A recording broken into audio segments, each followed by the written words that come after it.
As freshmen, the large majority of University of Minnesota Morris students live in one of two dorms, David C. Johnson Independence Hall or Clayton A. Gay Hall.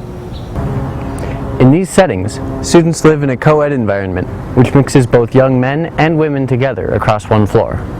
However, if students wish to continue this experience after their first year, they have two options: one floor of the Blakely Residence Hall or a move off campus. I really liked living in a co-ed environment because you got to meet both men and women instead of just one of the two. Actually, I met two of my best friends on my floor, and so we really wanted to live together, and if we wanted to live on campus together, we wouldn't have been able to.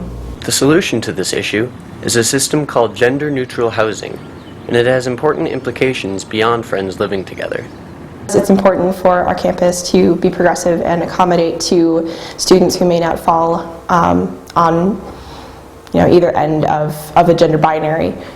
It's a spectrum, and it's important to reach out to those people who may identify somewhere in the middle. It's also important to accommodate to trans students. So what might a system like this look like at UMM? Well, we do have a lot of plans that we want to implement.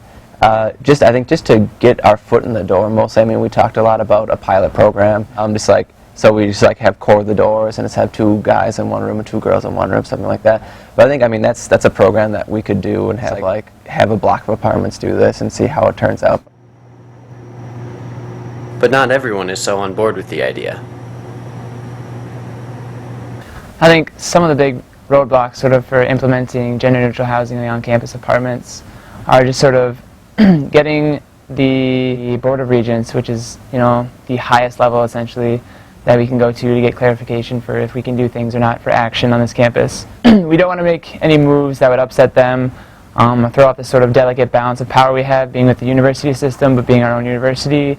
Well, Rochester does have a system of gender-neutral housing in their apartments, but it's a different deal there because they have a contract with an apartment complex already.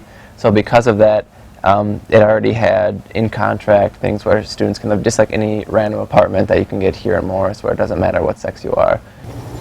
In addition to the apartment-based pilot program, there's also a new green living dorm being planned for construction on this site. Proponents of gender-neutral housing hope that the construction of this new space will also mean the creation of new opportunities for ungendered living on campus.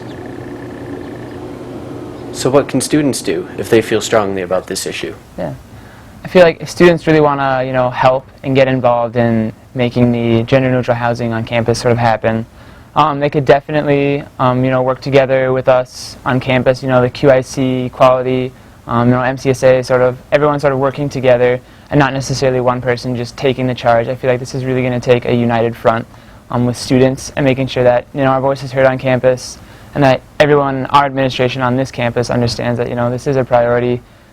And it just seems like the thing to do.